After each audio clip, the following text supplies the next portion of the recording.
Hey everybody, David Byrne, Certified Master Beekeeper, today with a shorter video for you today. Out here on my snowy picnic table, we've been getting cold weather and snow here in central Illinois, but it is a beautiful day.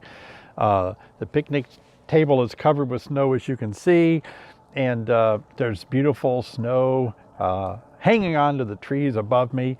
I can't keep my eyes open because it is so bright out here with the snow. I need sunglasses. But I wanted to thank you again for subscribing. You reached 50,000. You helped me reach 50,000 subscribers on December the 31st. That was amazing. And I've set my sights high for 2021. I'm going to go for 100,000 and get that silver plaque. So if you'll help me do that again, wow, let's work for a common goal, right? Just for fun, just for fun. But I got a shorter video for you today.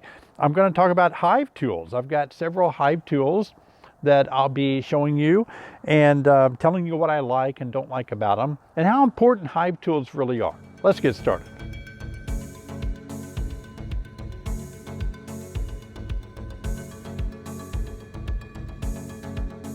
Now, there are many kinds of Hive tools. When I first got started in beekeeping, this was the only one. This is the traditional Hive tool, the shape of it.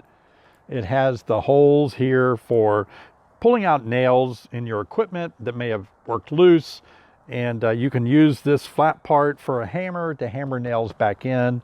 You could scrape here, or you can use the L-shaped piece to scrape off propolis and wax, clean up your equipment. It's a very versatile Hive tool. I really like this one. I would have to say, when it's all said and done, this is still my favorite Hive tool. I think it's because this is the one I started with. And so, you know how you just get loyal to one thing. And I really think that's what it is. I will say what I like best about this one, above all the other ones, is this comes with a small hive beetle smasher. Right on the tip. Like, you can't kill a small hive beetle with this one without aiming very accurately. But on this one, you see a small hive beetle, boom, you smash it. So I like that. I'm teasing. This wasn't designed for a small hive beetle. This was around before small hive beetle. But it's for a scraping, but you can just pound on those small hive beetles and take them out. So I do like that. It just feels good in my hand. I like the size of it. It pries really well. But I do like the J hook. You can see it's shaped like the letter J, depending on which side of the world you live on. But the J here allows you, and I'll show you on a box, it allows you to go into the frames between them and then pry them up. Because with this one, it is a little tricky to get in there and get your frames lifted up. Now on this one, I grind this even more. I like to grind that off quite a bit. So this is a thinner bottom of the J so that I can get between my frames easier. So I do take that to the grinder. Somebody sent me this one to review. I have no idea who they are, who they were, what company it was. Maybe you recognize it. It's got a name on there, but this is an interesting Hive tool. It comes with a handle. I apologize. I don't know what their intent is by designing it this way. You know, like a shovel. I guess you could shovel snow with it if you wanted to. It looks like it's just easier. They're thinking it's easier to hold, and maybe I'm misrepresenting what their intent is. But this is a larger, kind of a heavier Hive tool, and it looks like it wouldn't have the J hook ability, you know, to go between frames as easily. I guess you could smash small hive beetle this way. I don't know.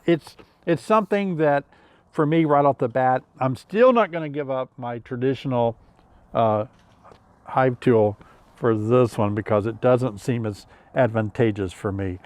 There are other designs of Hive tools, but these are these two really are the big hitters today that you'll see people using. The snow's falling on me. It's either going to be the traditional one or the J hook that rise to the top, even though there are a lot of other ones that have some variation to these two right here.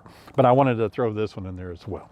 Let me go inside. I'm getting cold out here. Let me go inside and I want to show you how to use these, especially you new beginners, how to use them on your hive and how to work them in order to free up your frames. Let's get started on that. Okay, so I've got a hive here and you can see that most of us are always working on the edge here, like trying to lift up a frame. So you use a traditional hive tool that I talked about, and the only way to really lift it up is to try to get between the wall of the hive box here and then this frame that'd be glued together with propolis. And so you try to wedge it in there to pry it up, and it's hard. Or you can get in there that way. A lot of times I'll go in here and try to get leverage just under the top bar to pick it up.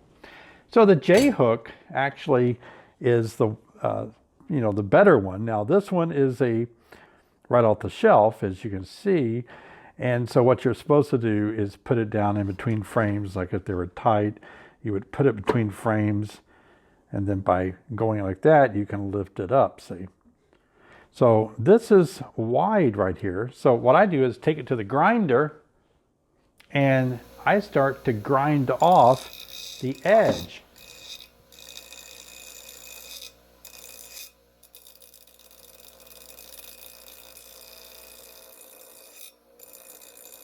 So as I'm grinding it, it's pretty easy. You know, if you don't have a grinder, you'll have to find somebody that's got a grinder if you want to do it. But I make it a lot smaller. So let me show you the comparison between the two. So you can see how much more narrow mine is than what comes right out of the package. Well, when it's cut narrow on the grinder like this, it allows me, and beekeeping is that way. You just make things the way you want them, but it allows me to get in here really easily. Look at that. It's just so small, see? Where the larger one, if the frames are together, it won't go. It's just too large to fit down in there. So by cutting it, grinding it smaller, I just go in there, and then I can just rotate that up like this. So it worked out really nice for me. Got a little notch, how that works.